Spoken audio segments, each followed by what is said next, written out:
तमाम दर्शकों का फिर से एक बार स्वागत और अभिनंदन आज के हमारे विशेष कार्यक्रम में। मैं हूं आपके साथ देवभूमि ऋषिकेश उत्तराखंड से आचार्य आशीष। आप भी कमेंट बॉक्स में अपना नाम या अपने शहर का नाम लिखकर हमारे आज के कार्यक्रम का एक खास हिस्सा बन सकते हैं। आपने थंबनेल टाइटल के माध्यम से पढ़ लिया है कि आज हम किस विषय पर चर्चा करने जा रहे हैं। मैं बहुत विस्तार से आपको यहाँ पर भगवान देवादिदेव महादेव के पूजन की विधि को आपको बताऊंगा, कैसे आप घर में पूजा कर सकते हैं। पार्थिव शिवलिंग आप बनाते हैं तो कैसे उसकी प्रतिष्ठा करनी चाहिए, या फिर किसी भी देवी देवता की आप प्रतिष्ठा करते हैं तो कैसे आपको घर में प्रतिष्ठापन करना चाहिए। पूजा की विधि क्या घर में रहनी चाहिए। भगवान शिव की पूजा विशेषकर श्रावण के महीने में क्यों की जाती है, क्यों विशेष फलदायी मानी जाती है। इसी तमाम बिंदुओं पर हम लोग चर्चा करेंगे। साथ में ये भी मैं आपको बताऊंगा कि कौन से शिवलिंग की पूजा करनी चाहिए, क्या स्त्रियां शिवलिंग का पूजा अभिषेक कर सकती हैं, नहीं कर सकती हैं। ये तमाम कुछ क्वेश्चंस हैं जो हमें यहाँ पर मिले हैं और उसी के आधार पर हम आज चर्चा करने वाले हैं।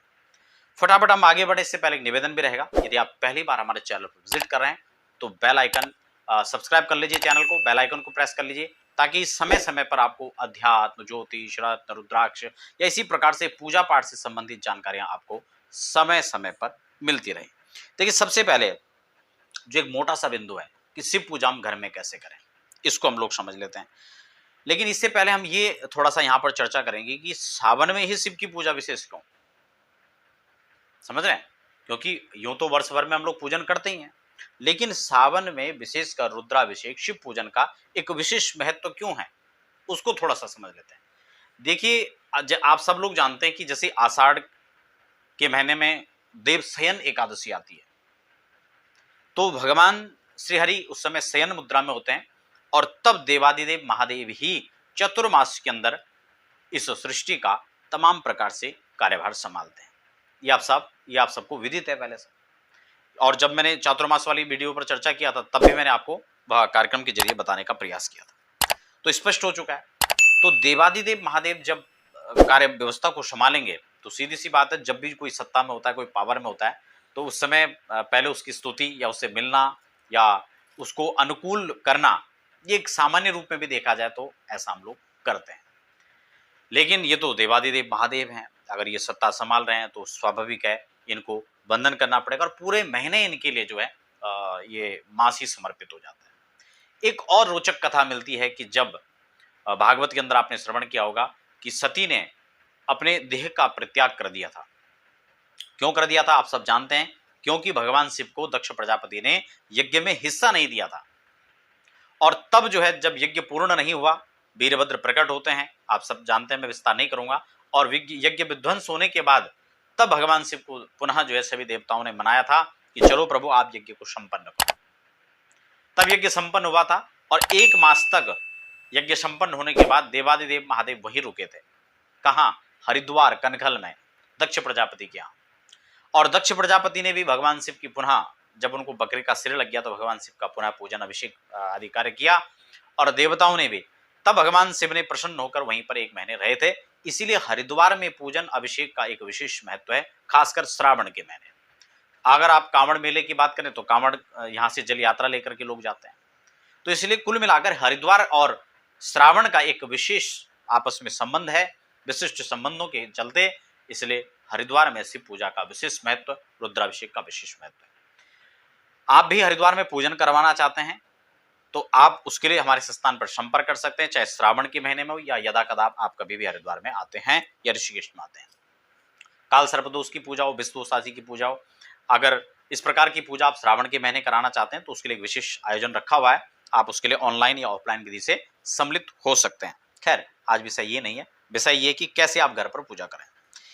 तो देखिए, सबसे पहले यहाँ पर हमने कुछ बिंदु जो आपके लिए यहाँ पर लिए हैं कि आप घर में अगर पूजन करें तो कैसे करें और कौन से शिवलिंग की पूजा करनी चाहिए। यूं तो अगर हम पूजा की बात करें तो आप घर में नर्मदेश्वर रख सकते हैं, स्फटिक शिवलिंग रख सकते हैं, पारद के शिवलिंग रख सकते हैं, और अगर ये सब ना हो तो फिर हम पार्थिव शिवलिंग बना करके भी पूजा कर सकते हैं। शिव महापुराण की बात करें तो पार्थिव शिवलिंग की एक विशिष्ट महिमा बताई गई है, लेकिन अलग अलग लिंगों के हिसाब से उनकी पूजा का महत्व को भी प्रतिपादित किया गया है। हालांकि कई बार मैं आपको जब समय समय पर चर्चाएं होती हैं तो आपको इस बारे में जानकारी देता हूं। पिछले सावन में भी शायद आपको कुछ जानकारियां दी होंगी। अब यहाँ पर अलग अलग शिवलिंगों की अलग अलग महिमा है। मैं स्फटिक शिवलिंग की खासकर हर व्यक्ति को सलाह देता हूं कि स्फटिक के शिवलिंग घर में रखें, उनका पूजन करें। क्यों? क्योंकि स्फटिक कई मायने में श्रेष्ठ माना जाता है। आदिकाल से भगवान जगतगुरु शंकराचार्य के हिसाब से देखें, या फिर चार पीठ जो आज भी शंकराचार्य के, वहां पर आप चारों स्थानों पर जाएंगे तो वहां पर स्फटिक शिवलिंग और श्रीयंत्र का आज भी स्थापित होकर वहां पर पूजन होता है, क्योंकि ये रिद्धि सिद्धि, सुख शांति और समृद्धि देने का कार्य करती है। इसलिए निश्चित रूप से उनको रखना चाहिए। पारद के शिवलिंग को भी स्पष्ट विशेषकर श्रेष्ठ माना गया है। बाणलिंग आदि के रूप में आप जो है नर्मदेश्वर को रख सकते हैं। खैर इतना ही नहीं, अगर हम मिट्टी का शिवलिंग बनाते हैं तो उसके लिए दीमक की मिट्टी का विधान है। मिट्टी चयन से लेकर के बनाने तक की एक विशिष्ट विधि है। अगर आप उतना झंझट में नहीं पड़ना चाहते हैं तो स्फटिक, पारद या जो है नर्मदेश्वर ला करके पूजन कर सकते हैं। खैर पूजा में कौन से शिवलिंग की विशेषता है वो मैंने आपको बता दिया। अब है पूजा की विधि, ठीक है ना। एक चीज और मैं आपको बता दूं, पूरे श्रावण में अगर आप कहीं भी हैं, आपको नियमित भगवान शिव को जल चढ़ाना चाहिए। वैसे तो हमेशा के लिए नियम बना ले तो बहुत अच्छा हो सकता है। और यदि आप यदा कदा कहीं बाहर है, शिवलिंग आपको नहीं मिला, आपका नियम है आप बिना शिव को जल चढ़ाए अन्न ग्रहण नहीं करते हैं, भोजन ग्रहण नहीं करते हैं, ऐसी स्थिति में आप अंगुष्ठ मात्र पर जल चढ़ाकर उस विधि, उस नियम को पूर्ण कर सकते हैं। ऐसा भी शास्त्रीय विधि है। स्पष्ट हो गया। अब हम बात कर लेते हैं शिवलिंग। अगर आपने पार्थिव बना लिया या आपके पास जो भी शिवलिंग है उनको एक परात में रख लें। परात आपके पास थाली हो, परात हो, प्लेट हो, जो भी हो, लेकिन बर्तन आपके पास अगर चांदी का हो तो बहुत अच्छा है, और नहीं तो तांबे का हो, पीतल का हो, कांसे का हो, ऐसे बर्तन प्रयोग करें तो बहुत अच्छा है। और कुछ नहीं है तो भैया स्टील तो चलेगा ही, कोई दिक्कत नहीं है। लेकिन करें आप, क्योंकि करने मात्र से आपको, आज अगर आप प्रयास करेंगे तो आने वाली पीढ़ी भी उसके लिए प्रयास करेगी और उसके संपूर्ण फल को भी आप स्वयं देखेंगे और उसकी महिमा को भी समझेंगे। तो एक एक परात में आप भगवान शिव को एक आसन दें, उनको विराजित करें, पुष्प का आसन, चावल का आसन देकर के विराजित करें, और फिर यहां से पूजन की प्रक्रिया शुरू हो जाती है। एक लोटे में जल ले लें। लोटे में जल लें, सबसे पहले अपने हाथ में, बाएं हाथ में थोड़ा जल रखें, दाहिने हाथ से अभिमंत्रित करें भगवान शिव के नाम, भगवान नारायण के नाम, कुछ भी आप ले लीजिए। उसके बाद जल का मार्जन करें। ओम अपवित्र पवित्रो वा सर्वावस्थांगतो पिबः।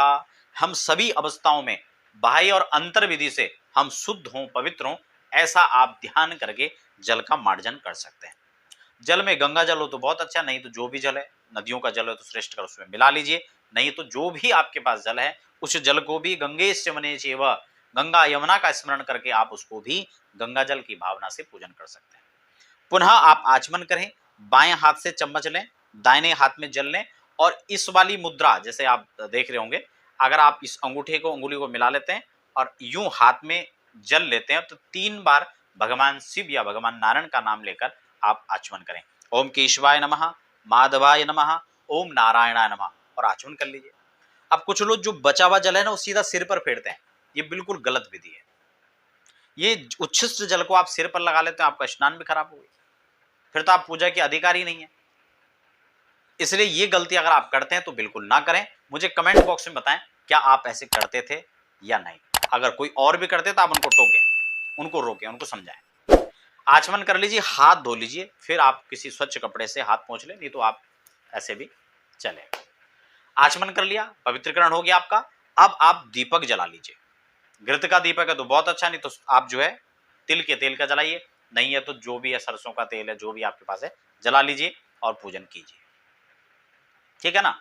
घृत का दीपक आपने जला लिया। घंटी, शंख, दिग्रक्षण का नियम है। पीली सरसों आपके पास है तो ठीक है, नहीं चावल से भी दिग्रक्षण होता है। बाएं हाथ में रख लीजिए और दाहिने हाथ से ढक करके चारों दिशाओं पर आप छोड़ें, पूरब में, पश्चिम में, उत्तर में, दक्षिण में। इस प्रकार से कर लीजिए, दिग्रक्षण हो जाएगा। उसके बाद फिर आपको क्या करना है, दीपक का पूजन, घंटी का पूजन, शंख का पूजन।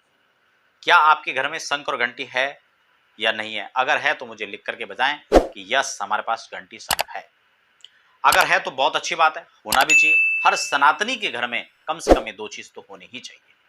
कई प्रकार के दोषों का निवारण करती है शंख और घंटी। इसको आपने जो है इनका पूजन करना है, रखना है। ये चीज आपने कर लिया और एक पात्र में आपने गंगा आदि नदियों का स्मरण करना है, उसमें जल दूब से या फिर चम्मच से हिला करके जल को, फिर वह जल मार्जन करना है समस्त सामग्री में, अपने आप पर पूजन सामग्री में। और उसी जल से फिर आपने कर्म पात्र का पूजन करने के बाद आपने भगवान सूर्य को जल अर्घ अर्पण करना है, क्योंकि सूर्य को अर्घ देना भी बहुत आवश्यक है, नियमित देना चाहिए, नहीं तो पूजन में तो विधि आपको देना पड़ेगा। और फिर भगवान सूर्य को जल चढ़ाएं। ओम ऐहि सूर्य सहस्त्रांशो तेजो राशि जगतपते अनुकंप्यमाम भक्त्या ग्रहण अर्घ्य दिवाकर, इस मंत्र से जल चढ़ाएं।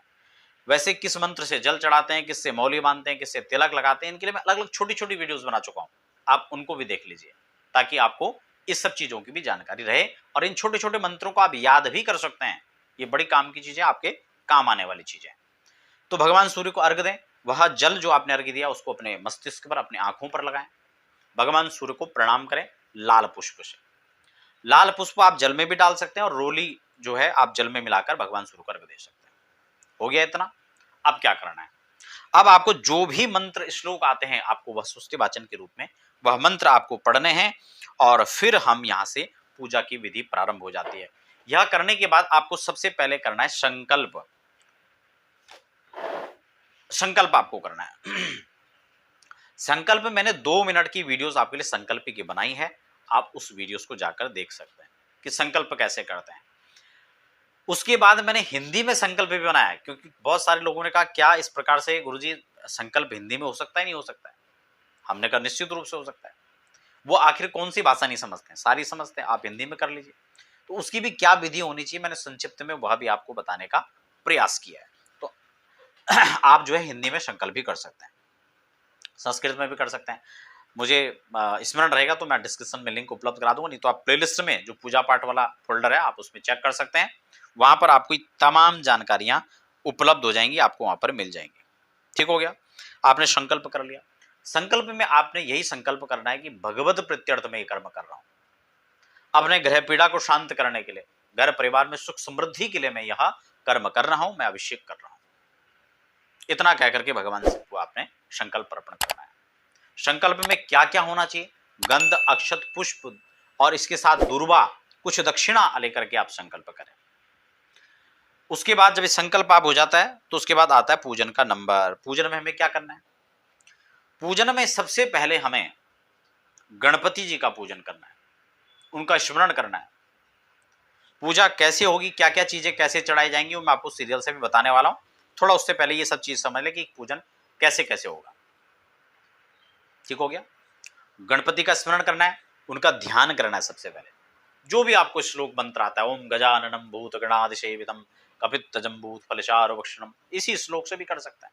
ध्यान कर लिया, उनका आह्वान कर लिया आंख बंद करके, उसके बाद फूल छोड़ करके उनको आसन दे देना है। एक और विशेष बात मैं आपको बता दूं, जब हम शिवलिंग की पूजा करते हैं तो शिवलिंग के ऊपर ही सभी का पूजन हो जाता है।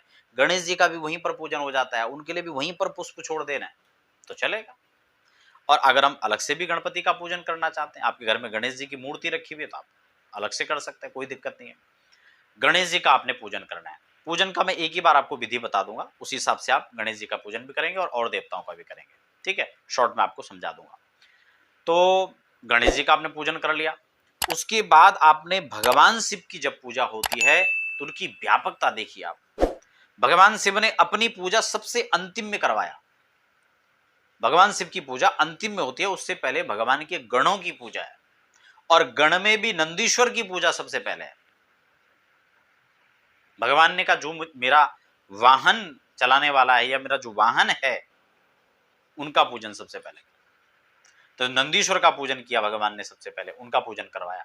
नंदी का पूजन आप करें, उनको स्मरण करें और प्रत्यक्ष रूप में नंदी मिल जाए तो फिर तो कहना ही क्या है, आनंद ही आनंद है। नंदीश्वर का पूजन करना है। जितने भी भगवान के गण हैं, कीर्ति मुख हैं, उनके पुत्र हैं और सर्प है, ठीक है ना, माँ पार्वती का पूजन है, सारे गणों का आपने पूजन करना है। जो जो भी आपको नाम याद आ रहा है आप स्मरण मात्र से उनका कर दें। नहीं भी आ रहा तो जो आप गणश्रेय नमः गणपतये नमः कह करके सभी गणों को प्रणाम करके आप उनका पूजन कर लें, उनको गंधाक्षत पुष्प छोड़ें। स्पष्ट हो गया? आशा करता हूं कि आपको बात समझ में आ रही होगी।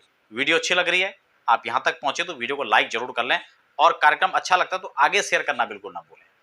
और चैनल को सब्सक्राइब नहीं किया तो जरूर करें, क्योंकि ऐसे कार्यक्रम आपको हमारे चैनल पर विधिवत मिलते रहेंगे। खैर, तो अब आपने क्या करना है, गणपति और उनके साथ में आपने सभी गणों का जब पूजन कर लिया है, तो अब उसके बाद आपने जो विधि है पूजा की उसको आप समझ लें। सबसे पहले जब से हमने कहा आप आह्वान करें, आप इस प्रकार से हाथ की इस मुद्रा से भी भगवान का ध्यान करके उनका आह्वान कर सकते हैं, नहीं तो हाथ जोड़कर भी उनका ध्यान और आह्वान कर सकते हैं। प्रतिष्ठ उनका आपने आह्वान किया और उनको स्थान दे दिया। तो जैसे गणों का पूजन है तो आप उनका नाम लेकर के वहां पर छोड़ते रहेंगे पुष्प शिवलिंग के ऊपर। ओम गणपतये नमः, ओम कीर्तिमुखाय नमः, ओम शरप, ऐसे नाम लेकर के, शरपाय नमः। और तो आपको ज्यादा आप नहीं बोल पाएंगे, लेकिन नाम लेकर के आप सभी गणों का जो भी आपको आ रहा है उनका छोड़ दीजिए, ठीक है ना। और नहीं कुछ भी आ रहा है तो हम सर्वेभ्यो गणेभ्यो नमः इस प्रकार से कह करके भी सभी गणों को प्रणाम कर सकते हैं। छोड़ दिया। अब आपने क्या करना है, आह्वान, ध्यान, प्रतिष्ठा। प्रतिष्ठा बहुत मुख्य चीज है। मैं आपको यहां पर प्रतिष्ठा का भी थोड़ा नियम बता देता हूं। देखिए, आप किसी भी देवी देवता की प्रतिष्ठा करते हैं, कैसे प्रतिष्ठा की जाती है, यह आपके लिए आज विशेष टॉपिक इसी बीच में मैं आपको बता रहा हूं। किसी भी देवी देवता की आप प्रतिष्ठा कर रहे हैं, आप नई गणेश जी की मूर्ति लेकर के आए हैं, आप दुर्गा जी की मूर्ति लेकर के आए हैं, आप बालकृष्ण की मूर्ति लेकर के आए हैं, आप भगवान शिव की प्रतिमा लाए हैं या शिवलिंग लाए हैं, तो आप हो सके तो किसी वैदिक ब्राह्मण से उसका पूजन करवाएं। और ऐसा नहीं भी हो पा रहा है तो आप कम से कम बिना कुछ करे से अच्छा तो कुछ करके ही पूजन करें तो ज्यादा अच्छा है। तो इसलिए अगर आप प्रतिष्ठा करते हैं तो इस प्रतिष्ठा के मंत्रों को आप समझ लें। मैं आपको बहुत संक्षिप्त विधि में आज प्रतिष्ठा भी बता रहा हूं, यानी कर्मकांड की बहुत गुह्य चीज मैं आपको बता रहा हूं, बहुत विशिष्ट चीज आपको बता रहा हूं, ठीक है। आपको क्या करना है, एक चम्मच में जल ले लेना है, जिस भी देवी देवता की आप प्रतिष्ठा कर रहे हैं। आज भगवान शिव के प्रसंग में, भगवान शिव के रुद्राभिषेक के प्रसंग में आपको पूजन आप कर रहे हैं, तो आप हाथ में चम्मच में आप जल ले लें या हाथ में ले लें। और सबसे पहले विनियोग आपने पढ़ना है, मेरे साथ में आप पढ़िए और स्पष्ट उच्चारण आप कीजिए, ठीक है ना। एक दो बार आप पढ़ेंगे तो समझ जाएंगे, कोई इतना कोई कठिन नहीं है। जब कोई भी सीखता है तो सीखने में थोड़ा समय लगता है, आपको धैर्य के साथ में एक दो बार देखें, पढ़ें, आप समझ जाएंगे। तो विनियोग में क्या करना है, हाथ में जल या चम्मच में जल लेकर के आप विनियोग पढ़ेंगे। क्या है मंत्र, ओम अस्य श्री प्राण प्रतिष्ठा मंत्रस्य ब्रह्मा विष्णु महेश्वरः ऋषयः ऋग्यजु सामानि छंदांसि क्रियः मयवपुः प्राणाख्या देवता आम बीजम ह्रीं शक्ति क्रौं कीलकम देवः।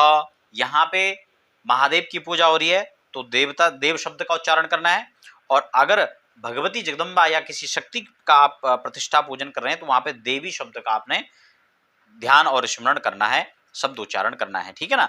तो यहाँ पर हम देव का है तो महादेव प्राण प्रतिष्ठापने विनियोग, इतना कह करके आपने वह जल छोड़ देना है, आपका विनियोग हो गया। उसके बाद आपने हाथ में कुछ पुष्प ले लेने हैं और सबसे पहले आपने न्यास करना है। न्यास में क्या कहेंगे, ओम ब्रह्म विष्णु रुद्र शिभ्यो नमः शीर्षि। आपने सिर का स्मरण करना है, स्पर्श करना है फूल को, जो भी मूर्ति है मूर्ति के सिर पर आपने लगाना है। ओम ऋग्यजु साम छंदिभ्यो नमः, मुखे, मुख पर आपको लगाना है, ठीक है ना।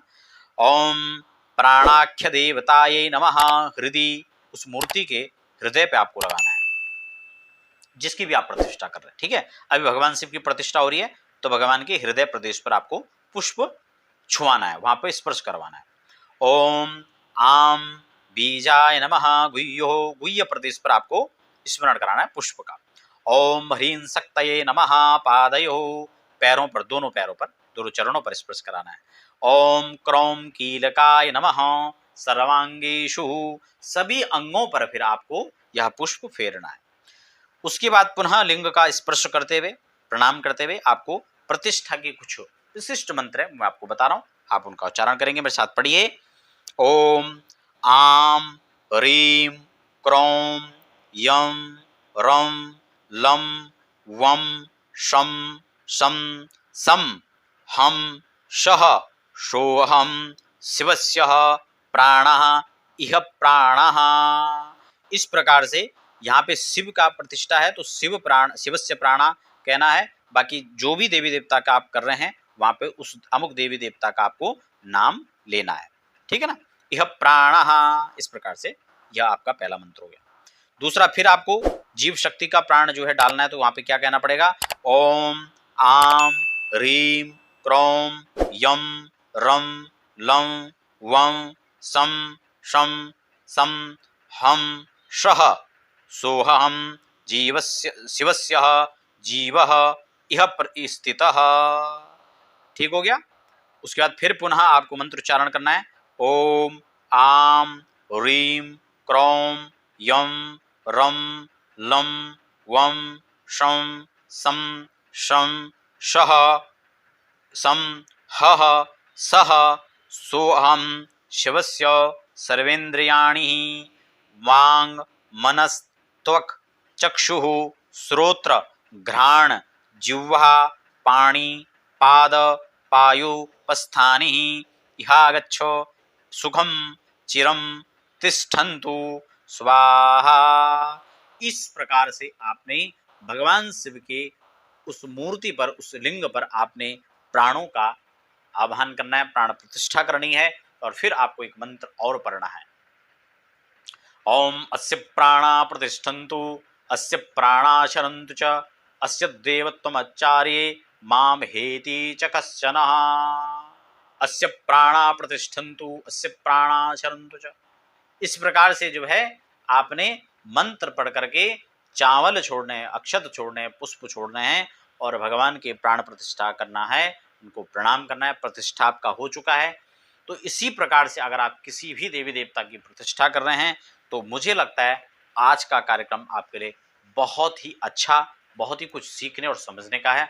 इस प्रकार से किसी भी देवी देवता की प्रतिष्ठा की जाती है। आप दीपावली में लक्ष्मी गणेश जी का पूजन करते हैं, उनकी प्रतिष्ठा ऐसी होगी।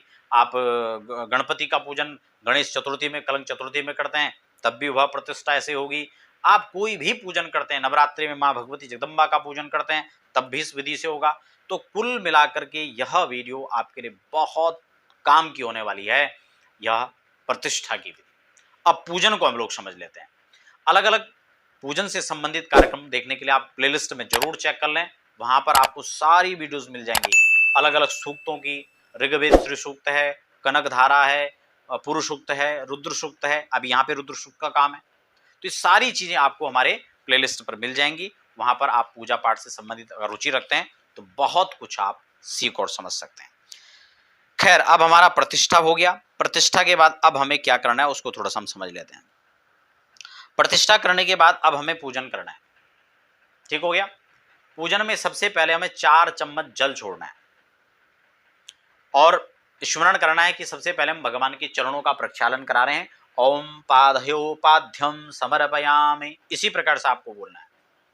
यानी हम भगवान के दोनों चरणों को धुलवा रहे हैं, एक बार जल छोड़ देना। हस्तयोर अर्घ्यम समर्पयामि, हाथ हम भगवान के धुला रहे हैं, इस प्रकार से ध्यान करके जल छोड़ना है। दूसरा चम्मच मुखे आचमनीयम, आचमन भगवान को करा रहे हैं, फिर जल छोड़ना है। और शर्मांगे ही, फिर आपको पुनः सभी अंगों पर जल छोड़ना है। इस प्रकार से 4 बार आपको जल, पाद्य अर्घ आचमन मुखे आचमनियन और उसके बाद सर्वांगे, 4-5 बार आपने जल जब छोड़ दिया, उसके बाद आपको पंचामृत, हम लोग क्या करते हैं उसके बाद साबुन लगाते हैं, शैम्पू लगाते हैं। हमने पंचामृत पर एक स्पेशल पुस्तक लिखी है।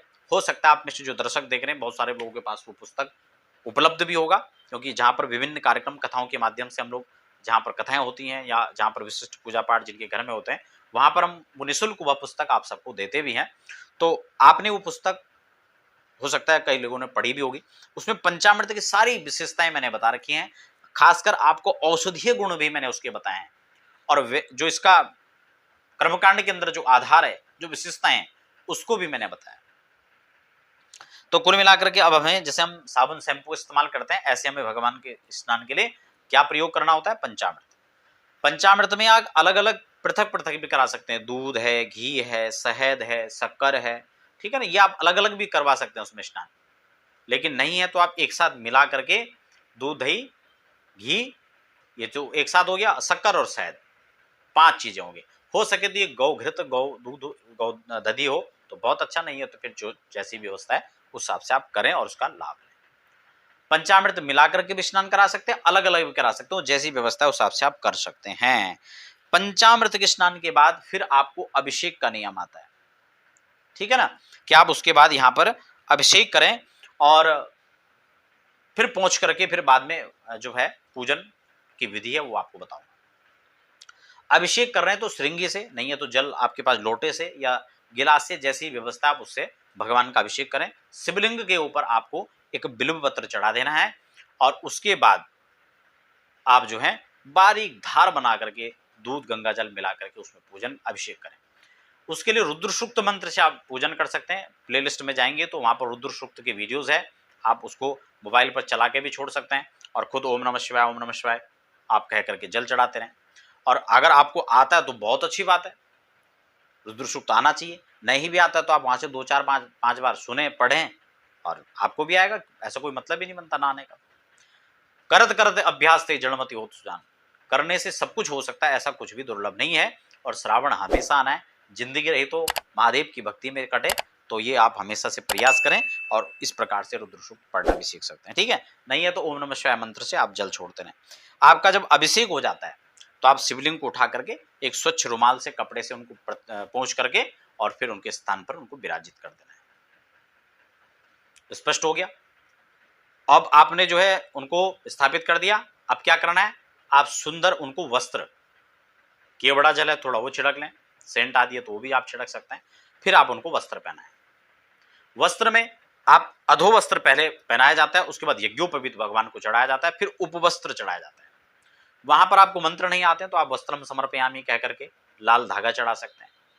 यज्ञोपवीतम समर्पयामि इस प्रकार से कह यज्ञोपवीत चढ़ा सकते हैं। उपवस्त्रम समर्पयामि उपवस्त्र चढ़ा सकते हैं। फिर आप तिलक लगाएं रोली से, उसमें कुछ नहीं आ रहा तो ओम नमः शिवाय मंत्र पढ़ें, त्र्यंबकम यजामहे इस मंत्र को पढ़ लें। नहीं आ रहा तो ओम गंधम समर्पयामि कह करके तिलक लगा लें। अक्षतम समर्पयामि अक्षतानि, वहां पे आप अक्षतानि समर्पयामि इस प्रकार से कह करके चढ़ा सकते हैं। फिर पुष्प या फूल की माला जो भी आपके पास उपलब्ध है और घर के टूटे हुए फूल हो आसपास में आपके तो बहुत अच्छा है। बिल्व पत्र चढ़ाएं। ये सभी देवी देवताओं को पूजन इसी क्रम में होगा, ठीक है ना। मंत्र अलग अलग जो है, अलग अलग व्यवस्थाएं अलग अलग पूजन की हो सकती है, लेकिन सामान्य रूप से जो पूजन की प्रक्रिया है वो आप इस रूप में करा सकते हैं। गंध अक्षत पुष्प, फिर धूप दीप, फिर नैवेद्य आप भगवान को अर्पित करें। तांबूल पत्र चढ़ाएं, पान का पत्ता मीठा पान चढ़ाएं, बहुत अच्छा है, ठीक है।